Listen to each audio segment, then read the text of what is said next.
বিখ্যাত জার্মান দার্শনিক Immanuel Kant বলেছেন, আমাদের কাছে যে জিনিসগুলো রয়েছে সেগুলো দিয়ে আমরা ধনী নই, বরং যে সকল জিনিস ছাড়া আমরা চলতে পারি আমরা তা দিয়ে ধনী। ধনী ব্যক্তির সংজ্ঞায় উনি যে কথাটি বলেছেন সেটি শুনে আমরা কিন্তু রীতিমতো অবাক হয়ে যাই এবং আমরা আরও লজ্জিত হয়ে যাই এই ভেবে যে ধনী ব্যক্তি কাকে বলে এতদিন আমরা যেই ধারণা পোষণ করতাম সেটি সম্পূর্ণ ভুল। উনি বলেছেন, আমাদের কাছে যেই জিনিসগুলো আছে সেইগুলো দিয়ে আমরা ধনী নই, বরং যেগুলো ছাড়া আমরা চলতে পারি আমরা তা দিয়ে ধনী।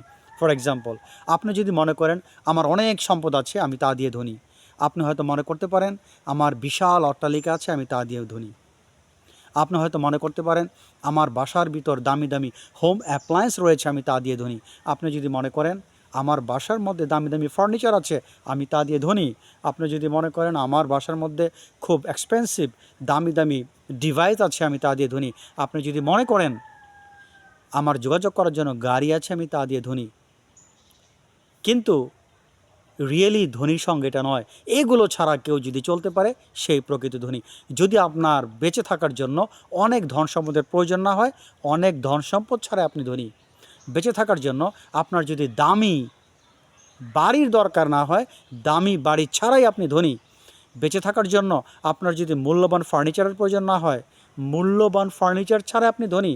বেঁচে থাকার জন্য আপনার যদি দামি দামি হোম অ্যাপ্লায়েন্সের প্রয়োজন না হয়, ওই দামি দামি হোম অ্যাপ্লায়েন্স ছাড়া আপনি ধনী। যোগাযোগ করার জন্য যদি আপনার গাড়ির প্রয়োজন না হয়, আপনি যদি মনে করেন আমি হেঁটে যাচ্ছি, দ্যাটস কমফোর্টেবল, বা আমি পাবলিক ট্রান্সপোর্টে যাতায়াত করছি, এটা আমার জন্য বোঝা কম, অহেতুক ঝামেলা কম, তাহলে ওই যোগাযোগ করার জন্য গাড়ি ছাড়াই আপনি ধনী। তার মানে এই ধরনের ধনী ব্যক্তির তার কিন্তু হারিয়ে যাওয়ার কোনো সম্ভাবনা নেই। সে চিরস্থায়ীভাবে সে ধনী থাকতে পারে, কেননা তার এগুলো মোটেও প্রয়োজন নেই। কিন্তু এগুলো ছাড়া যে চলতে পারে না, সে বাহ্যত ধনী হলো সে অভাবী, কেননা এগুলো যদি কোনো কারণে মিসিংও হয় তাহলে সে কিন্তু গরিব হয়ে যাবে। তার মানে এইগুলোর কোনো স্থায়িত্ব নেই।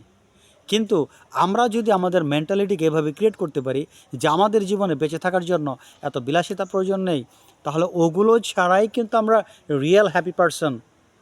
এই মহান দার্শনিক এই কথাটাই বোঝাতে চেয়েছেন যে আমরা চাকর হয়ে যাচ্ছি। কীরকম চাকর হয়ে যাচ্ছি?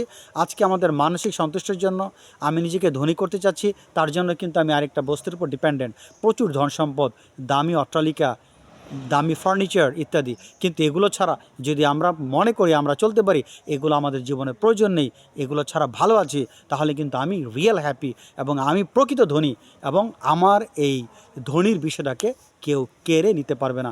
ছোট পরিসরে আজকের ভিডিও এখানে শেষ করছি। আল্লাহ হাফেজ।